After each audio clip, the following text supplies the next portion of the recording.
Let me begin by expressing thanks to each one of you for responding to God's call on your life to be a teacher. Truly, teaching is such a high calling.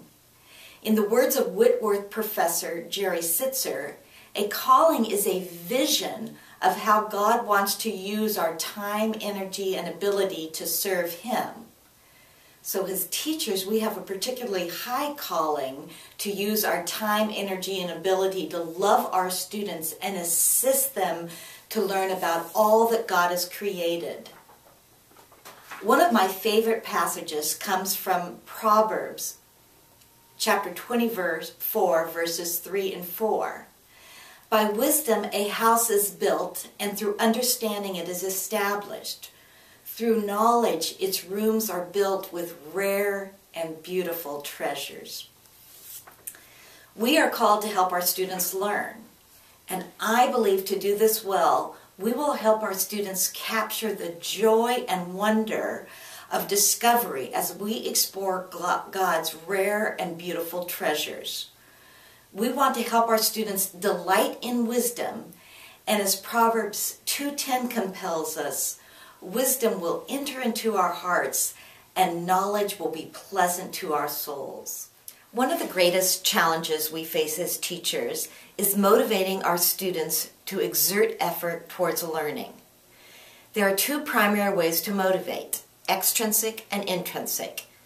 Many teachers use extrinsic motivation, such as offering grades, rewards, prizes, praise, stickers, parties, and free time to get students to apply themselves.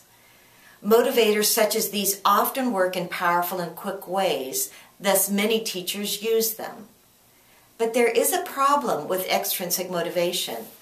The research repeatedly shows that if students have a certain level of intrinsic motivation and you apply extrinsic motivation, the immediate result is increased effort.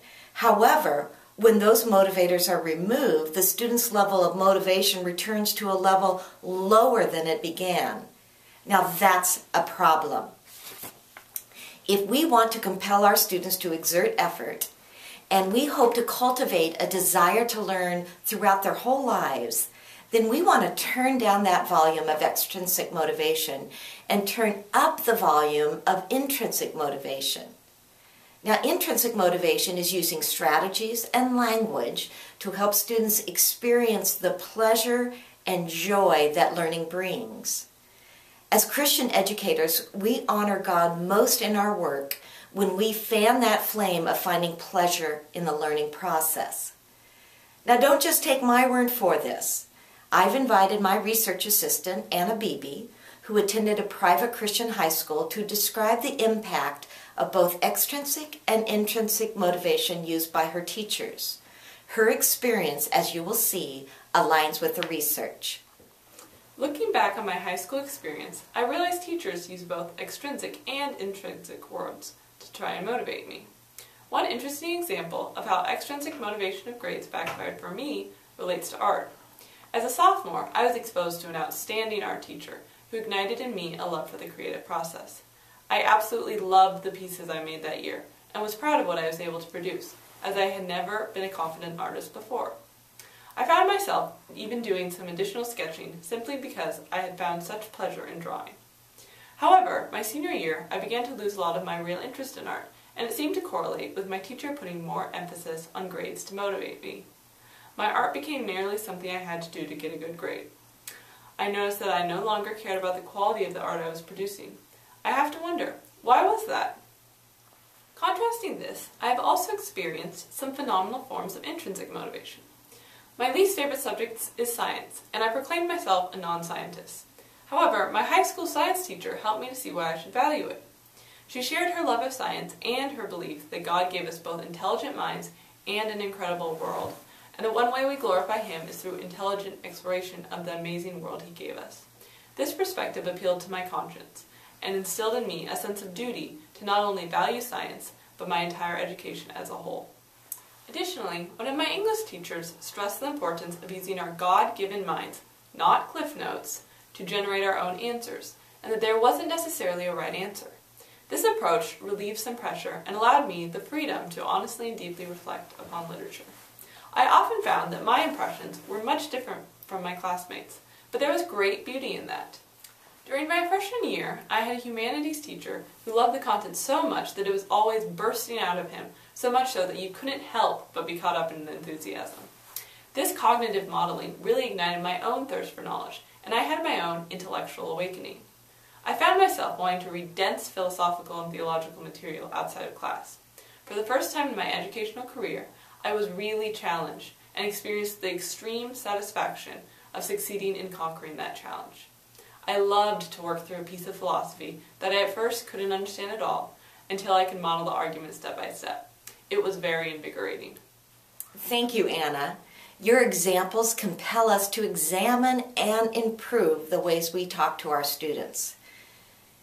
Anna and I have teamed up to capture 6 educators sharing specific phrases that they use with their students in hopes to enhance intrinsic motivation to learn. All of the educators you'll meet are Christians. 3 teach at public schools while 3 teach at Christian private schools. They teach students from 1st grade through 12th grade. A few of the teachers are in their first 5 years of teaching and are seeking to develop positive habits of discourse, while 3 are veteran teachers and are trying to fine-tune their skills. I hope you'll recognize some similar things that you say and that you'll feel encouraged.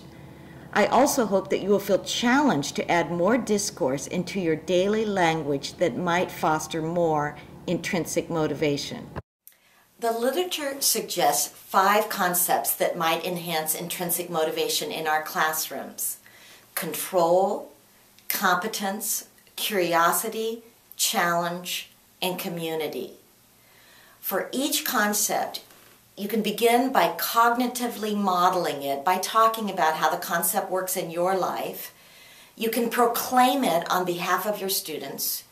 You can link it to their effort. And finally, you can celebrate the concept when you see it occur.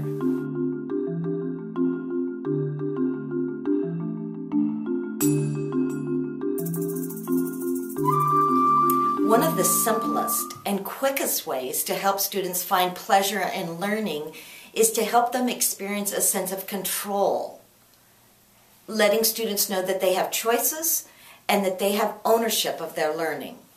Let's listen in. So when I get stuck on a problem like this, I like to think, how have I solved this problem before? I can and shouldn't make the choices for you. You have to start making them for yourselves. Think about the choice you're about to make. Is it a good one? My job is to open up the door to learning, and your job is to walk through that door. You figured that out on your own.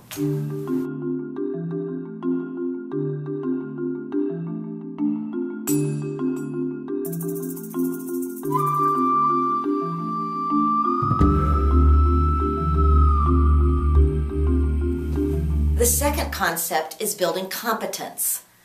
Learning indeed feels most enjoyable when students recognize that they are getting better. Improvement, therefore, is really worth celebrating. Let's listen to how it sounds. Well, I'm working toward achieving goals in my own personal fitness, and I'd like to run a mile in less than 6 minutes. I'm really seeing the light go on. Okay, you can do this, but it will take effort on your part. So are you willing and ready? Oh, say that again. That was so good. I never thought of that. I could not have explained that any better.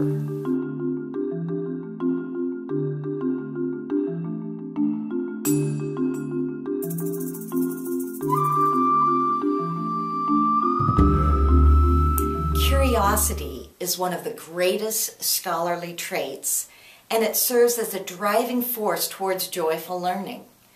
When curiosity is aroused, students naturally seek to probe, explore, question ideas, and work towards understanding.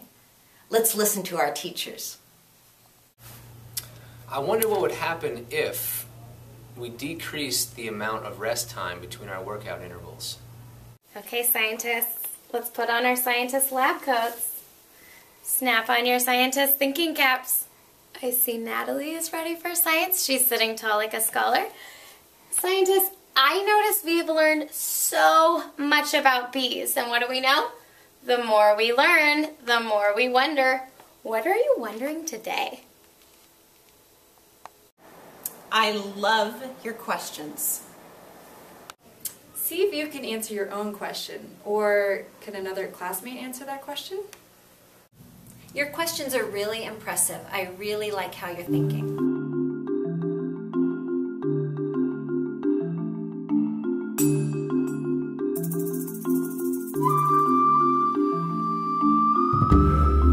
Students experience great pleasure in learning when they conquer an optimally challenging task. Teachers can support student endeavor by acknowledging the difficulty of the task, conveying faith that students can meet that challenge, and then affirming students' efforts. Let's listen how promoting challenge sounds. We only develop our physical abilities by challenging ourselves to new growth. This is a hard lesson, but we can take it slowly, and I am very confident that you guys can get this. All right, we hit level 1, but we're going towards level 3. I know this is really difficult, but I know you're up for the challenge. In this class, you will learn how to think. And I'm not going to give you the answers. So you're going to have to think about them and research them. You're going to have to talk to each other. Scholars, I just want to stop and celebrate how hard we all worked on that challenging problem. Let's give ourselves a brain massage.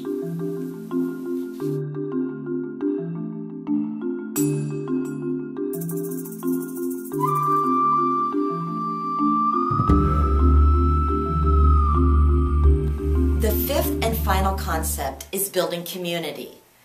God created us with a desire to belong, so it's really not surprising that students flourish in classroom communities where they feel accepted and nourished. Let's listen to how teachers foster strong communities of learners. You guys are such a special class. It is a joy to teach you guys. I love this class! Did you hear what Joshua just said? Let's share some positive feedback with each other. While Alexander's at the board solving his tricky problem, let's give him quiet excitement to encourage him.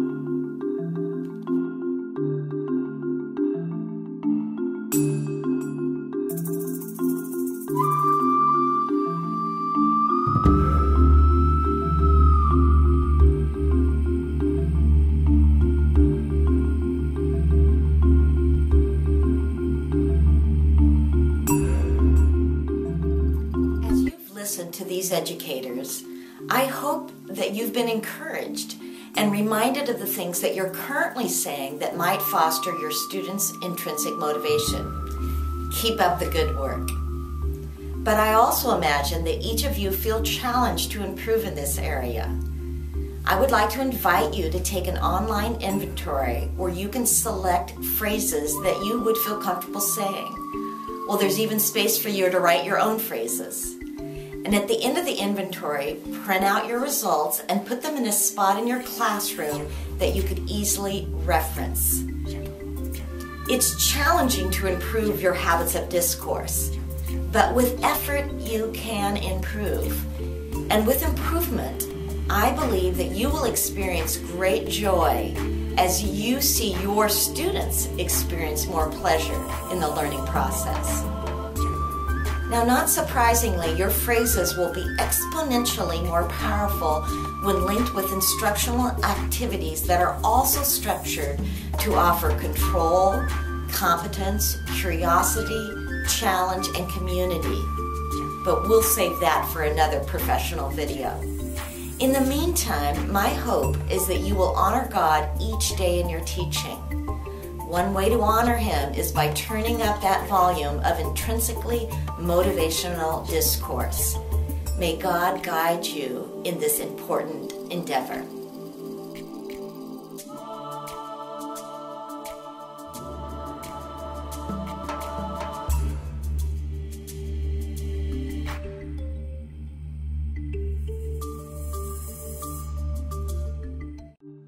Westmont College offers a wide array of majors and is located in one of the most beautiful cities in the world, Santa Barbara, California. In its annual college rankings, U.S. News & World Report lists Westmont in the top tier of liberal arts colleges.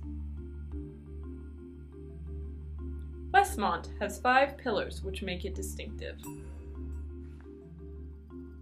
Westmont's rigorous liberal arts program teaches students to think critically and communicate effectively, preparing them to succeed in a quickly changing and culturally complex world.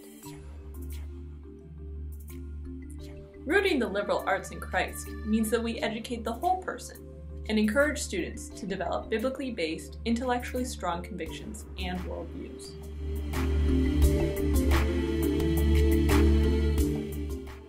The strong, caring residential community at Westmont creates a climate conducive to intellectual inquiry, personal growth, open communication, and lasting friendships.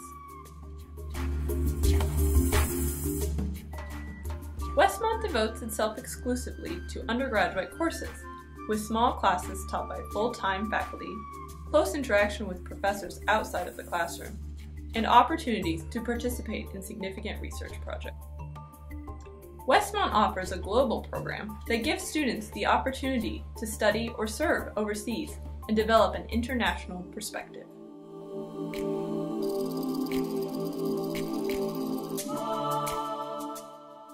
Students who choose Westmont choose an education of not just the intellect, but the entire person, body, mind, and spirit.